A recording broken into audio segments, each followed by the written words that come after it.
চার্জেকে north ইস্টের মন্ত্রীকে সুকান্ত মজুমদার, তাহলে সুকান্ত মজুমদার এগুলো করাচ্ছে। পাগলে কিনা বলে ছাগলে কিনা খায়। অনুপ্রবেশ নিয়ে 24 ঘন্টা আগেই বিস্ফোরক দাবি করেছেন মমতা বন্দ্যোপাধ্যায় ও অভিষেক বন্দ্যোপাধ্যায়। এখানে গুন্ডা পাঠিয়ে দেওয়া হচ্ছে, বর্ডার দিয়ে খুন করছে, চলে যাচ্ছে, এইরকম লোক পাঠানো হচ্ছে। এটা বিএসএফ এর অনেক ভেতরকার কাজ। এর মধ্যে কেন্দ্রীয় সরকারের একটা ব্লুপ্রিন্ট আছে। বাংলার পুলিশ যদি সহযোগিতা না করত, কোনো জঙ্গি ধরা পড়তো না। এই জঙ্গিদের ঢুকিয়েছিল বর্ডার সিকিউরিটি ফোর্স বাংলাকে অশান্ত করার জন্য। আর এবার অনুপ্রবেশের জন্য কে দায়ী, মোদী সরকার না মমতা বন্দ্যোপাধ্যায় সরকার, তা নিয়ে বিজেপি তৃণমূলের লড়াইয়ের মধ্যে নতুন তত্ত্ব শোনা গেল কল্যাণ বন্দ্যোপাধ্যায়ের গলায়। চার্জেকে নর্থ ইস্টের মন্ত্রীকে সুকান্ত মজুমদার, তাহলে সুকান্ত মজুমদার এগুলো করাচ্ছে। মেঘালয়ের থেকে দিয়ে বর্ডারের থেকে দিয়ে বিএসএফকে দিয়ে ছাড়িয়ে এটা উনি করাচ্ছেন এগুলো সমস্ত জঙ্গি আনছে ওরা।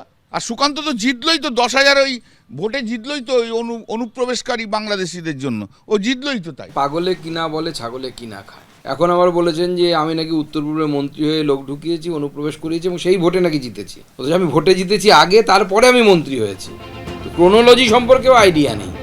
বাংলাদেশের সঙ্গে যে কতগুলো রাজ্যের সীমান্ত রয়েছে তার মধ্যে মেঘালয় বিজেপির নেতৃত্বাধীন এনডিএ জোটের সরকার, অসম ও ত্রিপুরায় বিজেপি সরকার, পশ্চিমবঙ্গে তৃণমূল সরকার।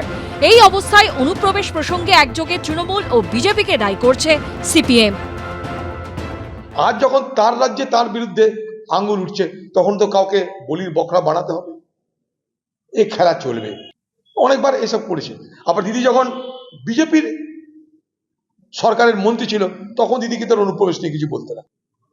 আজ দোষ দিয়ে লাভ কি দিদি? দোষ দিতে গেলে নিজের দিকে আপনার 4টে আঙ্গুল উঠবে, এটা মাথায় রাখবেন।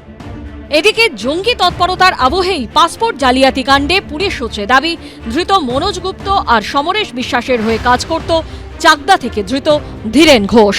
তদন্তকারীদের দাবি, গত 5 বছরে শুধুমাত্র কলকাতাতেই অন্তত 3000 জাল পাসপোর্ট তৈরি করা হয়েছে।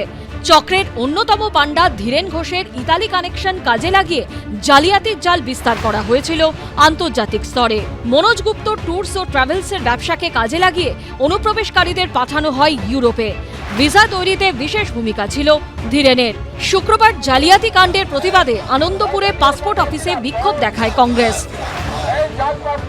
এই পাসপোর্ট জালিয়াতিতে কেন্দ্রীয় সরকার এবং রাজ্য সরকার দুজনেই উভয়ভাবেই দায়ী।